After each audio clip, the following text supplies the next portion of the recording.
Can Do It podcast. We apologize for the brief disturbance in technical issues. Twitch was having some encoding issues, but we are back and we are ready to jump back in.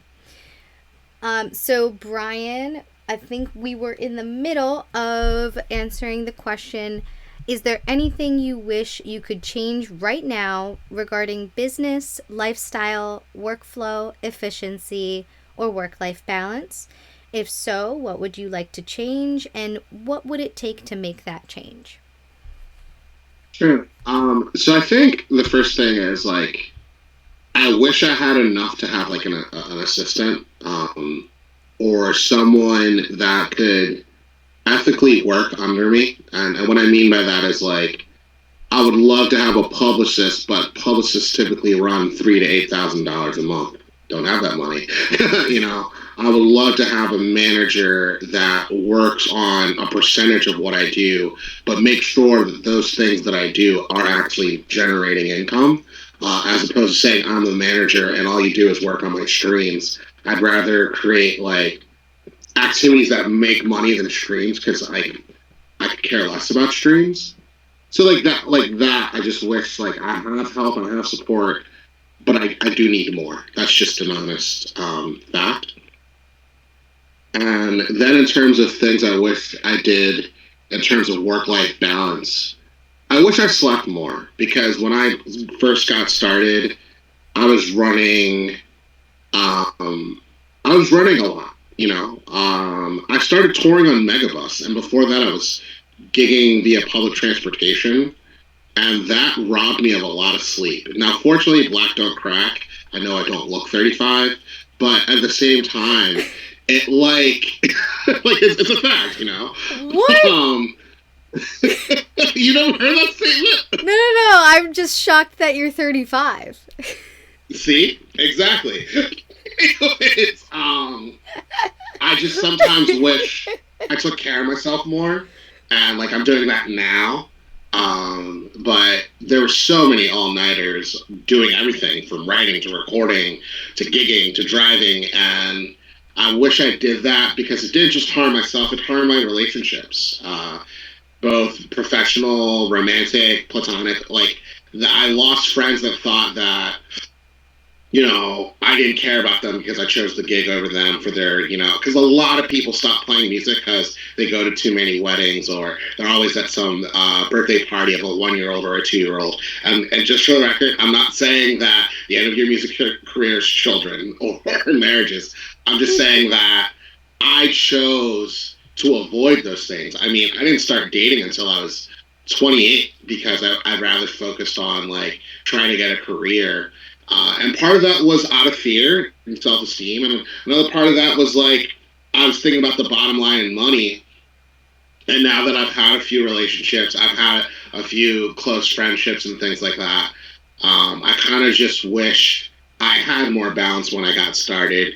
But where I'm at now, I just kind of feel I need assistance because a big reason why I took my podcast on break is because I was doing the editing, I was doing the interviewing, I was doing the scripting, I was doing the transposing, I was doing the recruiting, and I'm still doing that. But I was working at a point where in 2019 to the end of 2021, I was releasing a podcast 5 days a week while also having jobs, while also recording music, my own albums, and while also trying to lose weight. That's crazy. you know what I mean? So, I just, when I say I really do need... For those who are just listening, yeah. I'm nodding vigorously. Yes, that's crazy. Wow. I quite literally need more help, and I can't afford it. So, yeah. I hate being one of those artists, because a lot of artists are it's not about the money, but, it is if I'm trying to work at this level. So, yeah, it's, that's my answer. Yeah. Yeah, it's not about the money until you have to pay people. Yeah. Exactly. Yeah. And then it is about the money and you need to figure out how. Yeah. Yeah. Also, I do want to commend you though for all of your commitment that you have given to your art and to your craft. Thank you. you were dedicating your time and your energy to that for, I mean, you said you've been doing, at least pumping out music for like 11 years, right? Yeah, Um, yeah. so that's a long time, and that's a long time to be putting that pedal to the metal and pushing yourself and committing yourself to that passion and to that goal. Um, and I think it also is important to recognize that you, like, and you were just saying that you are taking a step back, looking at what it is you need now to support yourself, and to make sure that you are giving yourself the love that you need, the relationships the love that they need, and all of that. So I just want to take a moment to commend you, for all of your time that you've spent on your craft, and for having that realization and that self-reflection now to take those steps of self-love that you need to do. I really appreciate that a lot. Yeah. And I just really think it's important to give yourself that hug, that pat on the back for when you do make those realizations, when you are self-aware. Becoming that kind of self-aware is something to congratulate yourself on, point blank. So I'm learning through a yeah. lot of yoga. Shout out Megan. Yeah, yeah. And sometimes it takes other people telling you, like, hey, Yeah. do you ever take a break? Do you need a break? Do you need help? Have you slept? You know, Have you eaten? Can we just give a shout out to those people that check in on us, that ask you, like, hey, have you eaten today? Have you gotten enough sleep? Did you drink water? Just a shout out to those people, because, you know, where would we be without them? I definitely have had a few of them. So yeah, no, you're completely right. Thank you for that. Okay, now a little more nitty gritty. Can you tell everybody about either a mistake or a pitfall that you've run into, or have made, in the timeline of your career? Let's just say, like, in the past 11 years that you've been pumping out music. What's one, like, mistake or pitfall that you've fallen into? It can be one mistake, or it could be like a pitfall that you keep repeatedly falling into. But specifically, what happened? How did you handle it? And what did you learn? Certainly. There's so many. Like this could be a podcast episode in itself. But I think the common thread for me is trying to balance the difference between being a fatalist and a nihilist, and also balancing trying to not expect too much or too little of others. Um, Often I get this fear that I'm never going to be seen, or no one's ever going to buy my record, or no one's going to listen to me. That's where the nihilism comes in. And that lasted for so long until I saw the number. And that probably makes me sound so weak, but it's true. Like, because I envied the people that wrote one song or a song with extremely minimal effort, where, like, they would say something like, I opened the book and then I closed it. And then they made it melodic. And, like, the song would go something along the lines of, hard back, soft back, got a nice back, open up the book and read it, like, and the next thing you know, that blows up, right? And I used to envy that. I just made that up, right? Now, that song from a few months ago, If I Was a Fish, I learn it, I see why it worked, and I move on. So that's where, like, the fatalist part comes in, and a little arrogance is in there, because, like, I'm thinking, well, isn't caffeine worth hearing? Car needs gasoline and I need caffeine. Like, wasn't that clever enough? And I have to remember that It's not about how if it's enough for other people. It's about if it's enough for you. That's why I continue to put out that song. But in the past, like when I wrote "Lost Children" as a child, not as a child, but in my earlier 20s, and I was like, well, that's a song about me feeling abandoned by my own family. Don't people want to hear that? Some people don't want to hear that. You know what I mean?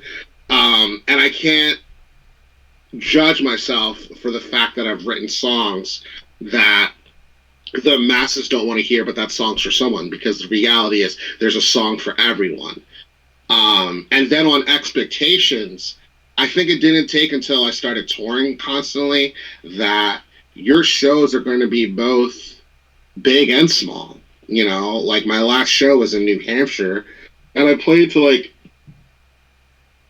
15, no, I played to 18 people in an art gallery. And if you saw a picture of it, it looked like I sold out the show. But like there could have been more people, but the reality is I had fun.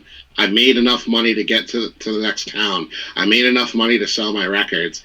And that's where like, you know, the self-hatred like goes away. And it also I don't have to worry about, you know, musicians that talk about, you know, softback, hardback. I like to sit down with my book, you know, whatever, and return it back because I'm at the library or whatever. Um, and I share this vulnerably and comically because, in the end of the day, comparison is the thief of joy, and I don't mean to say that as a platitude. I mean to say that because I'm living it and I've lived it. You know, I say this vulnerably. I'm 35. I'm never married. I don't have kids. I don't have a home. I live in an apartment. I don't have any million stream songs. I'm still working at it. But those things don't define a person because society says that at 35 you should be those things, right? But what I think is much more important is, are you happy with the song? Are your bandmates happy? Are the people creating with you having fun? Are you having fun? Are you saying what you intend to say? That's the stuff that matters. And I would say, as of the past 3 years, that's what keeps me going. You know, there are things that bother me. You know, situationships, merch cuts at the venue, like just a lot of ambiguity. But I think I'm falling in love with the authentic more than I ever have. I'm being honest with Yeah. You guys heard it here first. Softback, hardback. you. I'm not writing that. This is unique to this podcast. You never know. It could be a nugget that you take and you turn it into something completely different, and then it slaps, and everybody's like, "Yes, yes." Yeah. So, thank you for that. For sure. And I think now's a good time to actually incorporate the couple questions we got from our listeners. I'm for it. I'm excited. Yeah, I think you've covered one of them. It was about a short-term and long-term goal for yourself. But we can, whatever you have covered already, feel free to just briefly mention it. And if you want to go deeper into the other, go ahead. The question is, what's a short-term and long-term goal for yourself as a performing artist? I would say short term is tour all 50 states in one tour. I definitely want to be able to do that. A long term goal is to tour in Europe and either Africa or Asia. I want to be able to do that one day. And I could say, once I do that, I could say, I did it. I did the touring, you know? I'd say being more realistic is to do that and have enough money, you know, and have enough sustainability. Creatively is, you know, write this record this year and record it end of this year, early next year, and then sell like 500 records so then I have the money to do all this stuff. And internally for myself, I would say my short-term goal and my long-term goal is to be happier with myself and then give that to others. So those are really great goals, really awesome goals. Thank you. Thank you. And Oh, I forgot to mention who that question was from. That was from at Dana Sheridan Music. And we Thank have you. our second question is also by Dana Sheridan Music. Um, Different topic. Who is an artist that you're greatly influenced by and why? Well, this one's hard because I'm influenced by a lot of people. I could say I take influences from Cocky King, Lady Lamb, Anthony Green, Bright Eyes, Bill Withers. I could also say I take influence from, you know, those are my big ones. Kevin Devine is another one. Yeah, I could say those are my big five. Also, the Deer Hunter, Manchester Orchestra is another one. There's so many influences I have. Um, Buddy Guy on the blues level, BB King, another blues level. And I know people are probably like, wait, but you write like rock and folk punk music. Pat the Bunny, as well as his brother, Michael Jordan, Jump Shot Pass. Uh, yeah, I can just keep on going. But it's the culmination of all those artists that kind of like make my sound. Kimya Dawson. See, I told you. Now, if you were to pick one of those top five and tell us why you admire them so much. Oh, that's not fair. We um, ask the hard questions here too. I'm going to say Kimya Dawson, and this is why. Um, Despite that our like musical styles are different, I like to pull from Kimya for this right reason and this reason only. I feel like Kimya is like the Maya Angelou of folk punk, and I'm not saying that because she's black. I'm saying it because I've taken Maya Angelou songs, I mean poems, and turned them to songs. Like if you ever take the poem "I Rise," that goes hard if you turn it hardcore.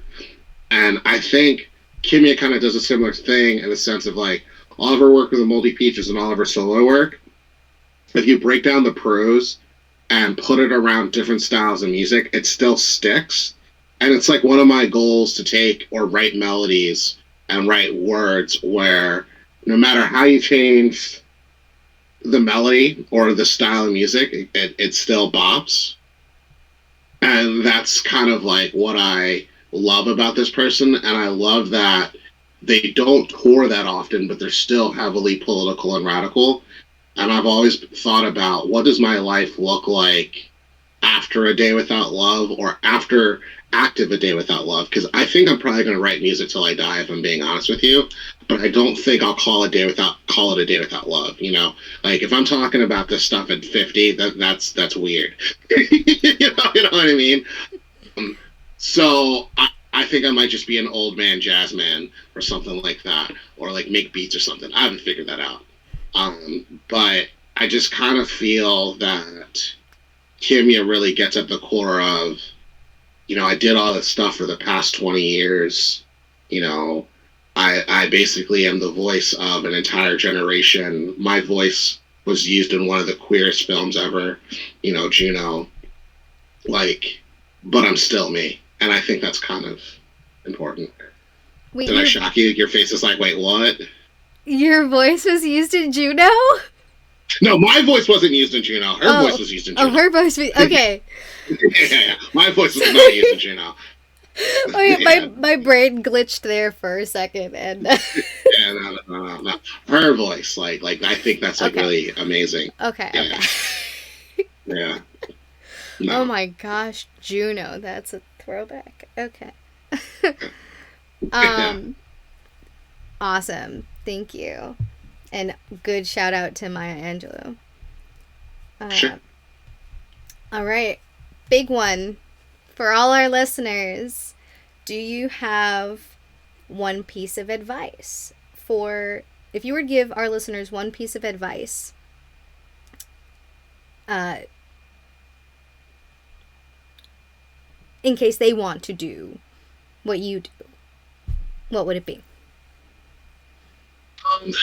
If they want to do what I do, understand that there's going to be some sacrifices that need to be made.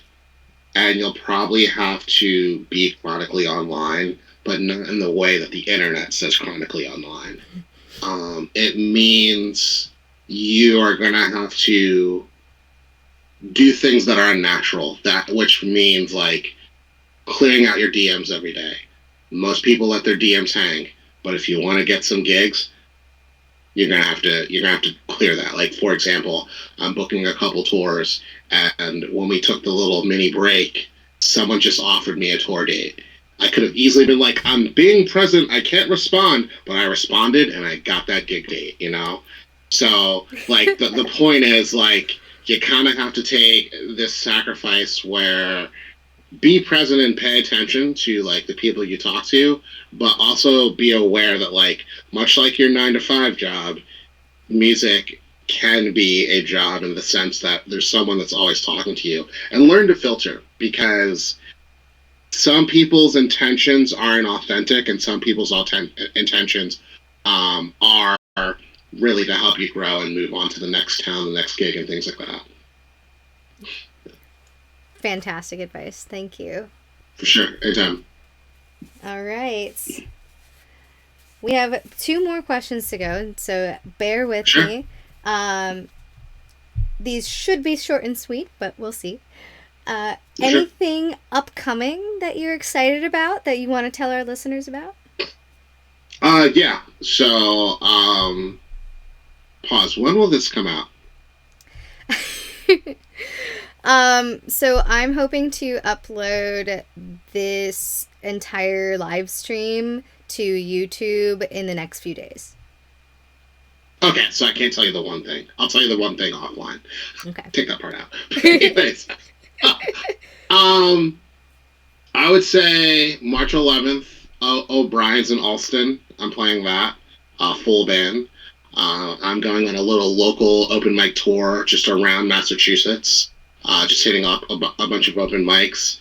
A second pressing of the record's coming out via Your Mom Records, because right now I have 14 records left, so we're trying to sell that out so that we could get into the second pressing.